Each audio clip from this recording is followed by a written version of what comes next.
নমস্কার, আমি অর্ণব 2016 সালের এসএসসির একজন শিক্ষাকর্মী, যোগ্য শিক্ষাকর্মী।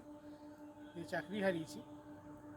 দেখুন, আমাদের যে মুখ্যমন্ত্রী ঘোষণা করেছেন যে নতুন নিয়োগ হবে, শিক্ষাকর্মী ক্ষেত্রেও সেই নিয়োগটি হবে। তো আমি নিজে যেহেতু শিক্ষাকর্মী হিসাবে কাজ করেছি বিগত 7 বছর, সেই অভিজ্ঞতা থেকে আমি আপনাদের বলতে পারি যে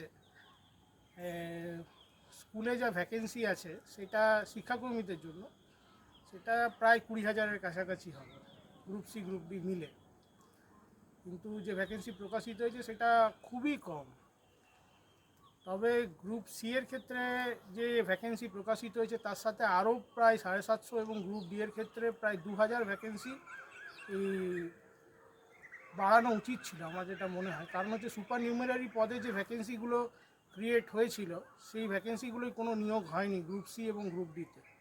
এবং বর্তমান সুপ্রিম কোর্টের যে রায় রয়েছে সেখানে নন স্পেসিফিক্যালি টেন্টেড যে পয়েন্টটি রয়েছে সেখানে পরিষ্কার বলা আছে যে এই প্যানেল থেকে আর কোনো নিয়োগ করা যাবে না।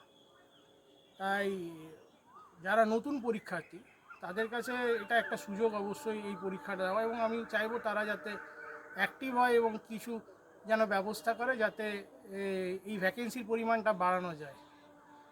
এবং আমি যেটা জানি সেটা হচ্ছে যে পর্ষদ ভ্যাকেন্সি নির্ধারণ করে এবং সেই ভ্যাকেন্সি জানায় হচ্ছে এসএসসিকে, এবং এসএসসি সে তার প্রেক্ষিতে নিয়োগ করে এবং পর্ষদ তাদের অ্যাপয়েন্টমেন্ট দেয়।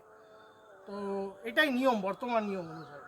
তো আমি চাইবো যারা নতুন সুযোগ পাচ্ছেন, কারণ বর্তমান শিক্ষা ব্যবস্থায় নিয়োগের যা বর্তমান পরিস্থিতি তাতে সহজে নিয়োগ তো হবে না। কারণ 2012 সালের পর 2016 সালে নিয়োগ হয়েছে এবং সেইটি নিয়োগ প্রক্রিয়া জয়েন করেছি আমরা 18 সালে।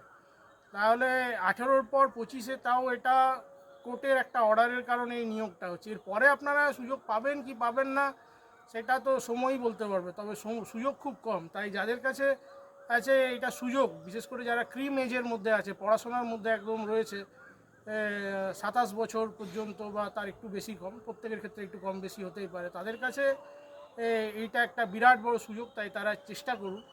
এবং আমি একটা জিনিস বলতে পারি, সেটা হচ্ছে যে যারা গ্রুপ সি এর পরীক্ষা দেবেন সেখানে গত বছর 60 নম্বরের পরীক্ষা হয়েছিল, সেক্ষেত্রে জেনারেলের কাট অফ মোটামুটি 55 ধরতে পারেন। তবে মোটামুটি আপনারা তার পরবর্তী রাউন্ড মানে গ্রুপ সি এর ক্ষেত্রে টাইপিং টেস্টের ক্ষেত্রে আপনারা ডাক পাবেন সেটা মনে হয়। এবং গ্রুপ ডি এর ক্ষেত্রে মোটামুটি 40 ধরতে পারেন, 45-এ পরীক্ষা হয়েছিল। যদি এই মার্কস যদি পেতে পারেন, এই মার্কসকে আপনারা টার্গেট করে নিয়ে পরীক্ষার প্রস্তুতি নিন। তবে আমি আপনাদেরকে বলবো যে চেষ্টা করুন বিভিন্নভাবে যে করেও যাতে সরকার বা শিক্ষা দপ্তর, মধ্যশিক্ষা পর্ষদ পুরো ভ্যাকেন্সিটা বের করে, এবং যত ভ্যাকেন্সি বার হবে তত আপনাদের কাছে সুযোগ থাকবে। তাই আপনাদের কাছে আমার অনুরোধ, বিশেষ করে যারা নতুন পরীক্ষার্থী তারা যেন হার্ড অ্যান্ড সোল চেষ্টা করে যে করে হোক যাতে ভ্যাকেন্সি পুরো বার করা হয় এবং যেন সেই পুরো ভ্যাকেন্সিটার নিয়োগ করা হয়। চেষ্টা করুন যদি এটা করা যায়। এটা আমরা আমাদের পক্ষ থেকে, আমরা যারা আগে ছিলাম শিক্ষাকর্মী তারাও চেষ্টা করব যদি ভ্যাকেন্সিটা পুরোপুরি বার করা যায়। বিভিন্ন দপ্তরে আমরা চিঠিপত্র করব, আপনারাও করুন, শিক্ষা দপ্তরে জানান, মধ্যশিক্ষা পর্ষদে জানান, যদি কোনো রকমভাবে কোনো উপায় বেরোয়।